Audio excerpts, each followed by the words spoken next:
It wasn't like me to jump from a speeding car as it barreled down the San Diego freeway at 60 miles an hour. Naturally, Dad was surprised. I'd always been the good kid, well-behaved, high-achieving, and compliant. When I opened the door and stuck my foot out, I could see the asphalt passing by in a blur underneath it before Dad pulled over, stopped on the shoulder, banged his hands on the steering wheel, and cried out, "God damn it, Mikey, I can't do this." I would never have really jumped. But the threat had accomplished its purpose, at least temporarily. Dad had been driving me back to Berkeley Hall School, and I did not want to go.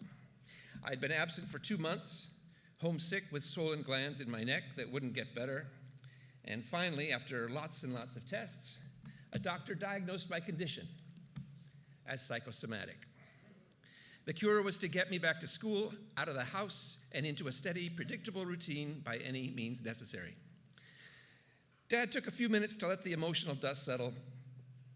Then he pulled his '63 white T-Bird off the freeway at the Waterford exit, stopped by the curb, and turned off the engine.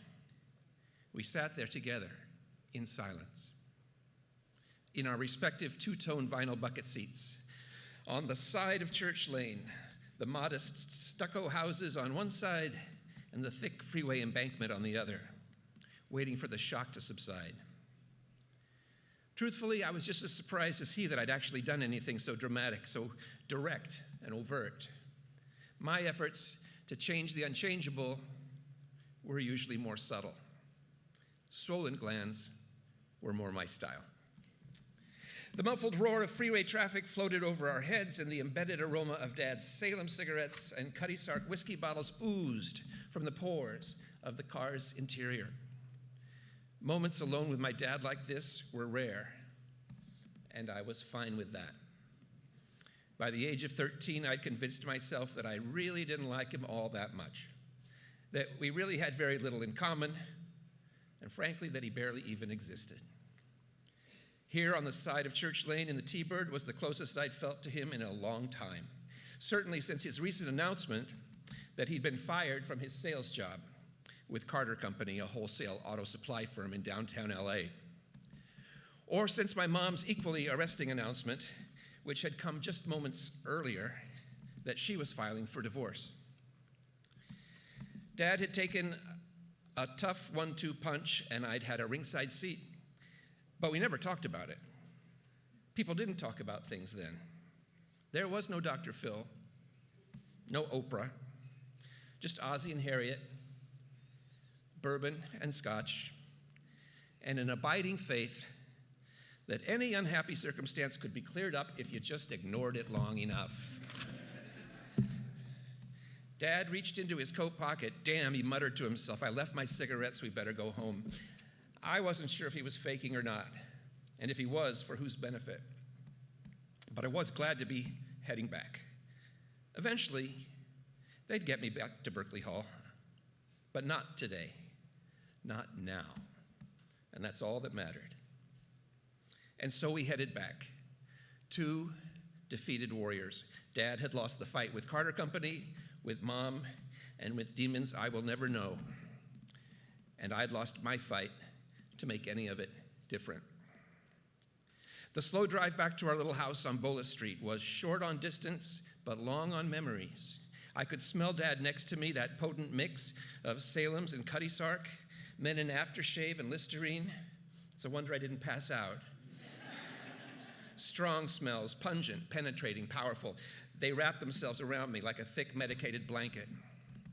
I saw Dad taking me trout fishing at the Sportsman's Lodge, a fancy hotel in the valley with its own artificial lake.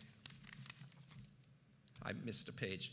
We moved slowly and silently up Church Lane.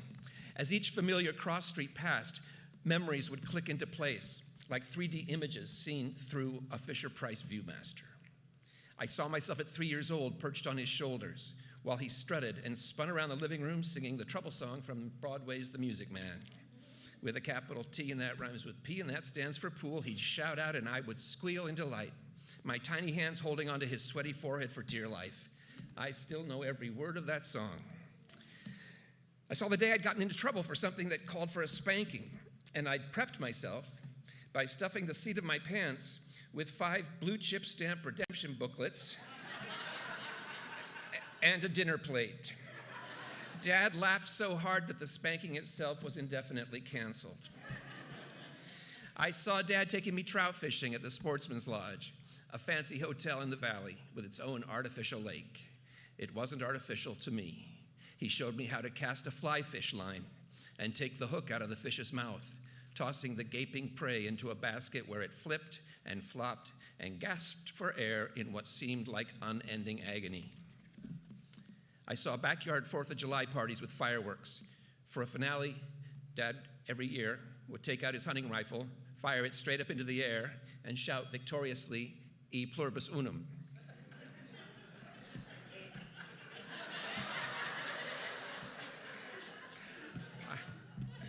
I saw the day news came from North Carolina that his mom had died, and I saw Dad sitting at the kitchen table, lost, beaten, face red, tears streaming.